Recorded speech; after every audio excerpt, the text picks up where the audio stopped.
I'm not going to spend time on politics on this channel. I'm interested in eternal things. The inner journey to your true self. It's eternal, not transitory, ephemeral things. I don't want to get involved with political arguments anymore. It's just here today, gone tomorrow, everything keeps changing. That's an outer journey of social and society and politics. It's an inner journey that I'm interested in. It's an exciting, adventurous endeavor. It's the hero's path to find the true self. That's my whole thing. And I hope you love it too. It's a matter of loving to be home alone so you can just think and ponder. What other people see as wasteful is the most important thing, just pondering yourself. Who the hell are you? What is your purpose on earth? It's all godly, you know. God directs the show, but we're so filled with clutter and distractions, we can't find it. But you can if you just love being home alone.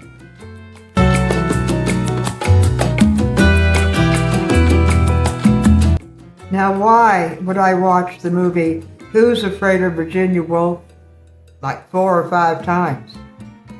Well, I finally analyzed it. My mother, may she rest in peace, was a brawler, alcoholic brawler. Once a week, she'd fall into her bag, and the whole neighborhood could hear her yelling at my dad. You had an affair on the couch in your office. You had an affair on the couch in your office. The whole neighborhood would say, here we go again, and they would laugh about it because it was the same dialogue every single time. Well, Who's Afraid of Virginia Woolf, starring Elizabeth Taylor, was just like my mother. And I found it hilarious because as a young girl, instead of being afraid of these brawls, she was a rageaholic. My mother was a rageaholic, alcoholic, angry, couldn't get over the past. And I too have that venom in me. I too am so allergic to alcohol, it brings out anger. And I don't touch the stuff. I haven't since 2010. I will never drink. But I adapted to my mother by finding it hilarious, by laughing at it. And it was bad. A therapist once told me, Karen, you have no right to laugh at this. This is horrible. This is a freak show and you're laughing at it. Yeah, but that was my way of surviving it, was finding it funny. I was like Edward Albee. His parents were alcoholic, and he wrote Who's Afraid of Virginia Woolf. It made him a playwright of interactional psychology and angry, rageaholic women. And my dad would lock himself in his room every afternoon, and she'd knock on the door. You had an affair on the couch in your office. Maybe it was a delusion, because alcohol is a disease, you see. And when I watch that movie, I laugh all the way through it, because that's my mother. That was a wonderful portrayal of an alcoholic female. And I just found it hilarious. And then somebody else would find it horribly sad. We all have our own maladaptations, but they are necessary for survival. And I felt like my adapting to my mother, she may have been a wonderful woman. She was just allergic to alcohol, that's all. Made me interested in psychology. When I first went to graduate school talking about systems theory, family dynamics, alcoholic families, I knew everything right away. And I was teaching the teacher about it because I had lived through it. I knew right away interactional dynamics, I could read it right away. Whereas somebody who hadn't experienced it would have to learn all about the scientific explanations of human systems theory. I learned to read between the lines at a very young age.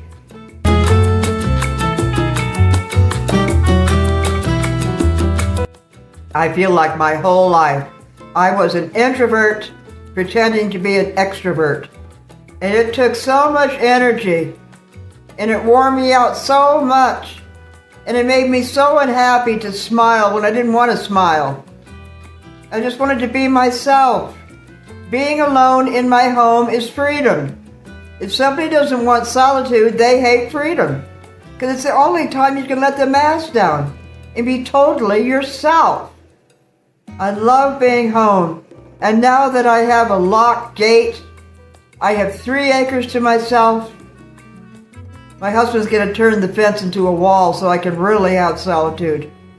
I mean, it's just so wonderful. I can't even describe it to somebody who's ensconced in society, surrounded by people all the time, constantly posting, constantly, comparing yourself, surrounded by people. You adapt to that where you think you need it. You need it less, but you need it more, but you enjoy it less is what it is. It's an addictive process. But you get to where I am, that locked gate is such a luxury. It's just so flamboyant and cornucopic, the inner reality. Free of comparisons to other people. Not caring about politics anymore. I'm so sick of that. And just finding the inner reality. God, what do you want me to do next? Do you want me just to sit and think about you and try to find myself? And he says yes, because the ideas come up then. Free of distraction, the ideas come up then. And I said, I was praying about my cat alone in my studio all day long. I thought, that isn't right. She's lonely. And God said, I want you to spend half the day in your studio to be with your cat. And I thought, well, yeah, that's a good way of doing these videos, is making myself be in there. And then also the importance of leisure. Sometimes I have to force that on myself. I tend to be a workaholic. I work all day long. And I have to say to myself, Karen, you're going to lose out here. Leisure is how you get ideas. You must stop work. Now, in the old days, I would have said, you must work. Not have leisure, you must work. I say the opposite. You must have leisure. You must stop work.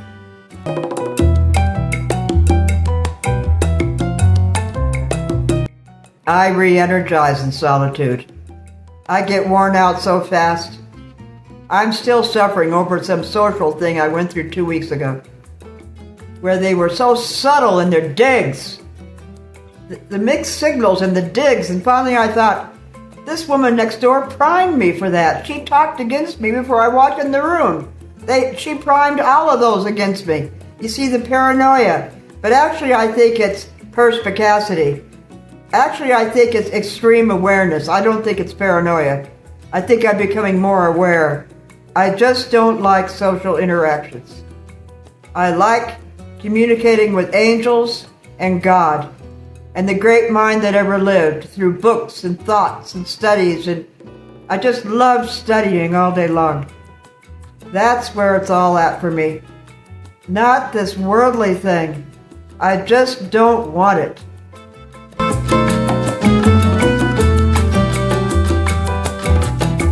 I've been in so many abusive relationships, and I have PTSD about it. I'm still telling people off that 30 years ago, they're long dead, it doesn't matter.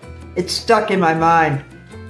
But it's important to take responsibility for these abusive relationships. Why did I attract them? Why did I let them in? A well person would never have let them in, would have shut the door in their face. Well, because of trauma in the alcoholic household.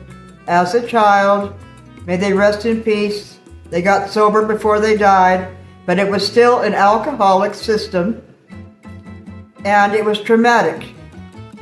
And because of that, because of the lack of approval, the lack of love, the coldness, the treachery, the deception, I needed approval. I needed somebody to love me. Anybody. They came to the door, come on in. Maybe somebody will act like I even exist. That was the child of the alcoholic. Go to Child of Alcoholics sometime. It's an AA type thing. And you will see the results. of living in an alcoholic system. If you grew up, this is a biocomputer adapting to that crazy system of alcoholism in the parents who have full power over you. You grow up insane. You're a biocomputer that has been made insane. You've been made crazy to adapt to the crazy environment. And I was. And so I attracted abusers, one after another. They took my money, my honor, my everything. And instead of just drowning in PTSD over it, take responsibility for it. That because of your trauma implodes boundaries, so evil flows in. You created it. You recreated the same system after you left the first one. That helps a little. But actually, I think it made me a psychologist. I actually prefer seeing the silver lining of all things. Because it's strange environments that you maladapted to. What did it make you into? A supreme psychologist? Or a therapist who can help other people who are survivors of it? Try to find the silver lining. And then try to turn it outward to help those who have gone through it. I always think of Joyce Myers. She was raped 200 times by her own father by the time she was 10. Just imagine that. And now she's one of the greatest worldwide famous TV evangelists ever. And she'll be 82 soon. She's been doing it for like 40, 50 years. And she is helping abused women. Because that's in her heart. She overcame that. She turned it outward to help other people. She's recently bought a ranch in Utah to help abused girls, trafficked girls. So that's how you do it. Turn it outwards.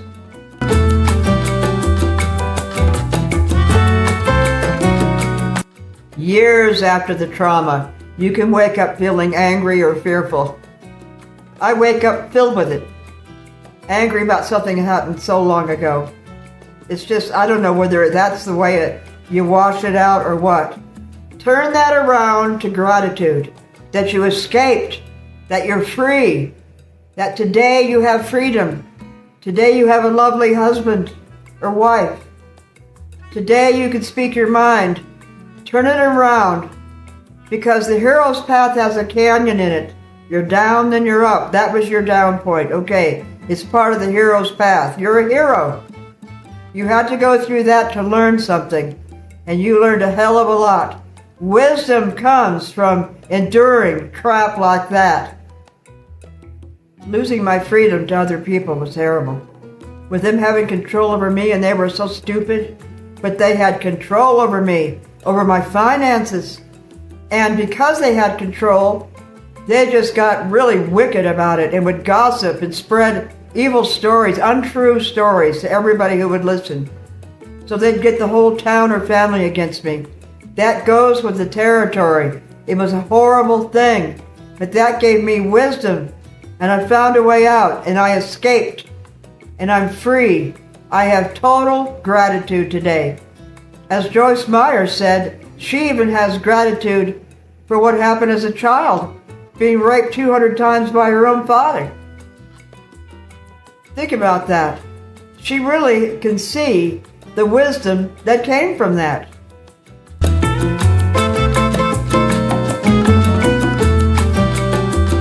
Give up reason.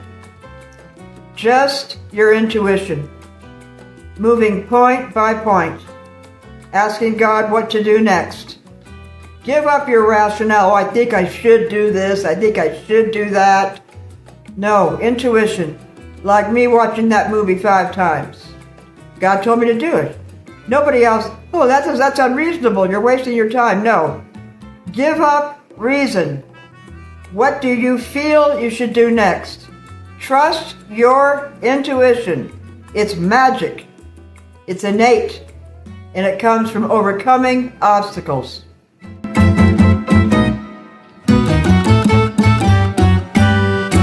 The book, How to Make Gold, Modern Fruitarianism, has been finished. It's 132 pages. It's available on Amazon and Google Play. The link is below. I think you'll enjoy it. It makes me happy to think that, it's all about making gold. Making gold on issues, hot point issues. Making gold on the past, making gold on trauma. Turning it into gold. It's about the transformation of energy from dense to clear. Alchemy. Buy the book. Amazon or Google Play.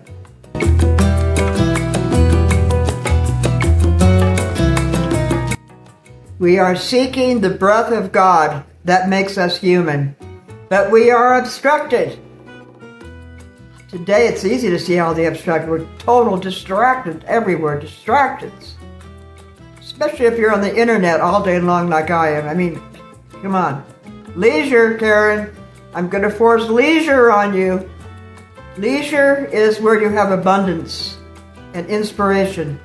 But I want God. I want to know what He wants. It's the obstructions that keep me from it. People, bad habits. I don't think I have any bad habits anymore. I was filled with them before. I had so many bad habits because I was trying to get some solace. I was trying to, they are coping strategies. Addictions are. They're devices we use to cope, especially if you come from an alcoholic system. You're probably going to end up an alcoholic yourself or some kind of an eating disorder is very common. 85% when you have of the daughters of dual alcoholism and the parents end up bulimic, for example.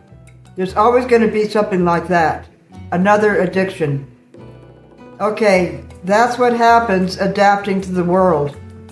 You have to strip away all of that just to be a child. Child isn't addicted to anything. Well, maybe these days they're getting addicted at age 8, I don't know, but you want to be like the traditional child. Just interested in a hobby or the day or petting animals or whatever, before you got screwed up going to junior high school.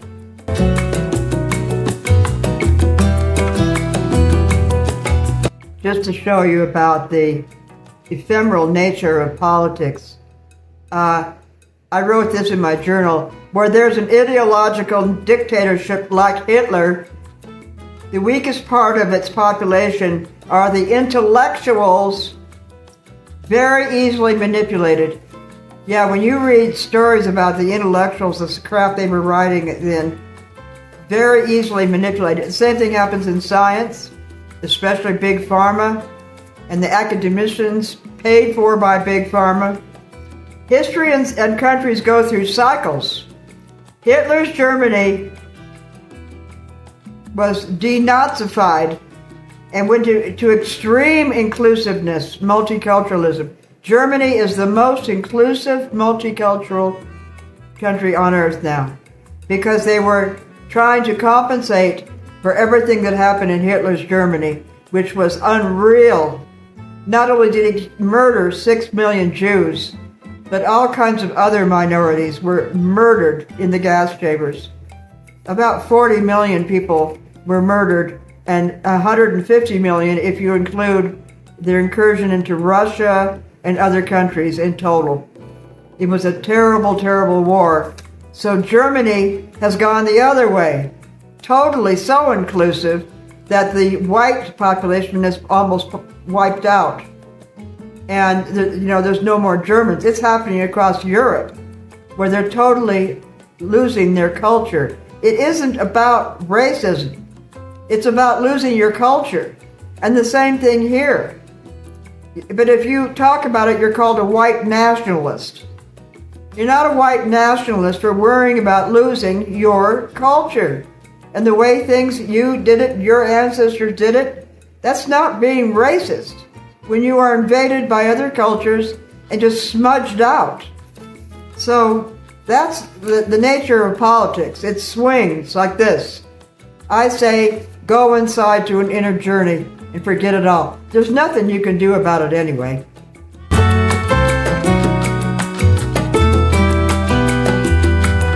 Now, when you think of the example I gave of Nazi Germany, swinging from being extremely prejudiced and killing off minorities to now modern Germany being so inclusive with open borders that the white race is practically eliminated, and it's created chaos.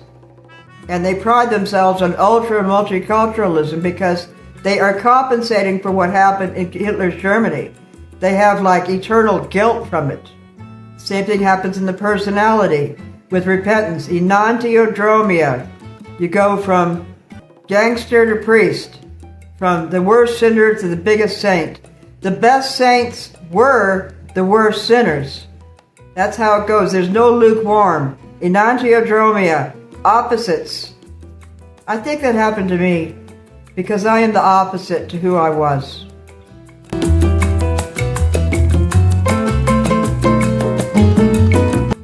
Now, when you repent of your sins, when you stop obstruction number 2, which is bad habits, all the great saints said, "Why did I wait so long? This is such an exhilarating feeling to be part of the universe, not to be obstructed anymore."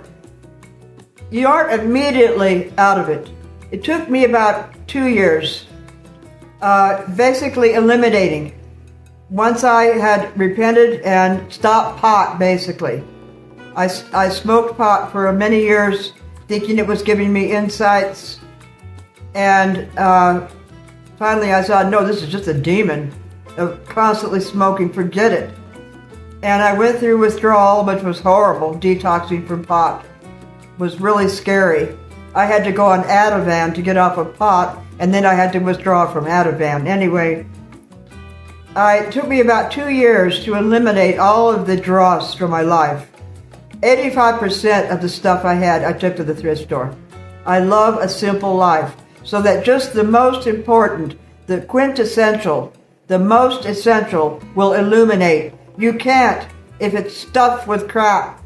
You have to decide, is this important to me now? Is this who I am now? Eliminate the rest. Get it out. So that just the important, it's an exhilarating thing, really, to get rid of stuff. I must have eliminated 85% of what was in my basement, my clothes, old books that weren't, just on and on, I eliminated. Made the house ultra simple. And it was such a wonderful feeling. And now things are very easy to know what to do next, because these are the most important things.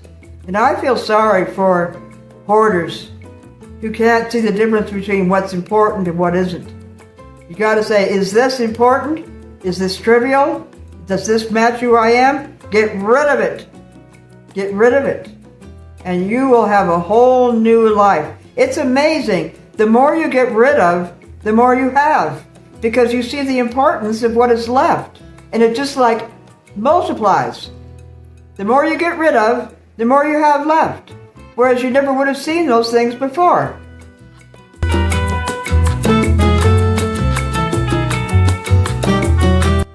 If you don't go within, you'll go without. It's an inner journey. It's escape from noise and chaos of the outer world. All the crap goes into a family system, the office politics system, political system, constant noise, instant gratification, distractions. I don't want any of that. I want an inner journey. That's escape from the noise. It'll make you so happy. We're supposed to be childlike. We're supposed to approach the throne as a child. And that's being on the throne. Childlike, silent, and loving solitude, which is freedom. Nobody wants to be told what to do. Nobody has a right to lord it over you. Well, that's what society is. Always being told what to do and what to think. No. Go inside, let the true self inside.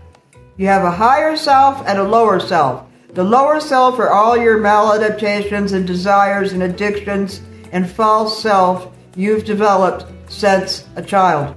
The first self is clear. Just who you are, your likes, predilections, affections, dislikes, boundaries, talents, free of all the dross, the addictions. You want to return to that. Your first self, your true self, not the false self. Let that go. Let that go forever. It's just superficiality. And along with that, the false body, the layers of fat because you're eating wrong. No. Choose the diet you want, high carb fruitarianism, low carb fruitarianism, or your homeopath. In my case, every once in a while, I like just tacos because I return home that way. That's my body adapted to tacos as a child. It's all I ever had.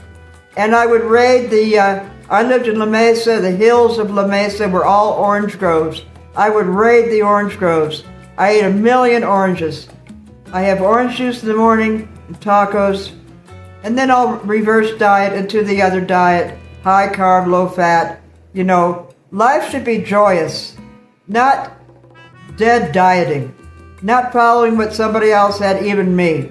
I'm just giving you variations and different versions for you to decide what's right for you.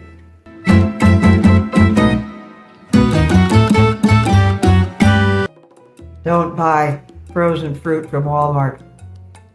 The mango and the strawberries and the berries were filled with mold. I could taste it. Something was just off. If something tastes off to you or moldy, throw it away. Food poisoning is a real thing. They've had recalls from Walmart. Salmonella poisoning and things like that from their frozen fruit. Look it up. Also, dried fruit. Sure, it says organic, but that doesn't mean how it's been handled hygienically. A lot of it comes from other countries, Turkey or whatever. Organic doesn't mean that it was handled very hygienically. It was all covered in white mold. I got refunded for both. I'm really going to watch where I buy my fruit from now on. Yeah. I guess the sugar attracts mold. I don't know, but that was a bad experience. I felt sick for a couple days from it. So perhaps that's why I reverse dieted back into homey tacos or something else for a while. Just the thought of sweet kind of turned me off. Yeah, don't buy fruit from frozen fruit from Walmart.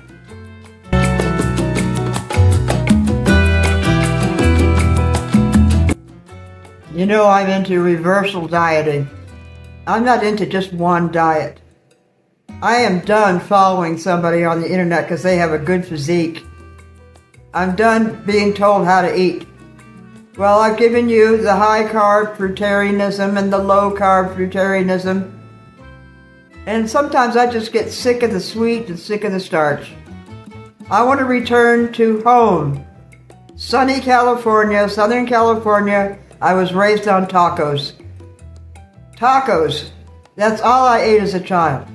And paleo scientists say that we should pursue our earliest adaptive diet.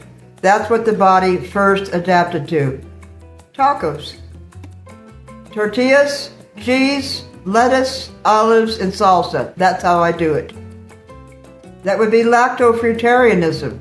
Corn and olives and tomatoes in the salsa and lettuce is fruitarianism. And the cheese would be lacto-fruitarianism. It's like returning home for me. And you know, psychologically, emotionally, that has a lot to do with how your body loves the food. The emotional attunement and psychological nostalgia of the food you first ate can help your body, just as spaghetti and pizza would for an Italian. It's returning home.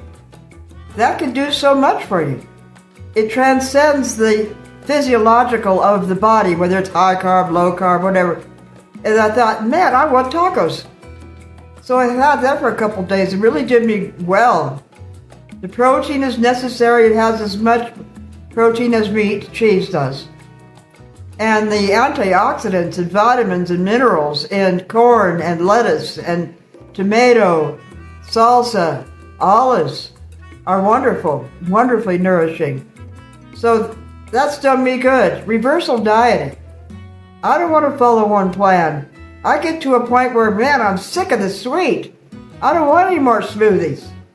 Maybe it was the fact that I got into trouble with the moldy dried fruit and the moldy Walmart frozen fruit. That sent me out just horrible for a couple days. Mold. I'm very mold sensitive. Maybe that did it to me, but I thought it's time to switch. When you hit a glitch, switch. And I've shown you how to do it. High carb, low carb. I would call tacos moderate carb. Maybe not even moderate carb because I begin the day with orange juice and that's very high carb. So I got to a point there where it's just about going home. Homey food, tacos. To hell with high carb, low carb. I'm just going to enjoy the day. One meal only though. That'll always stay the same. But I've done really well returning home.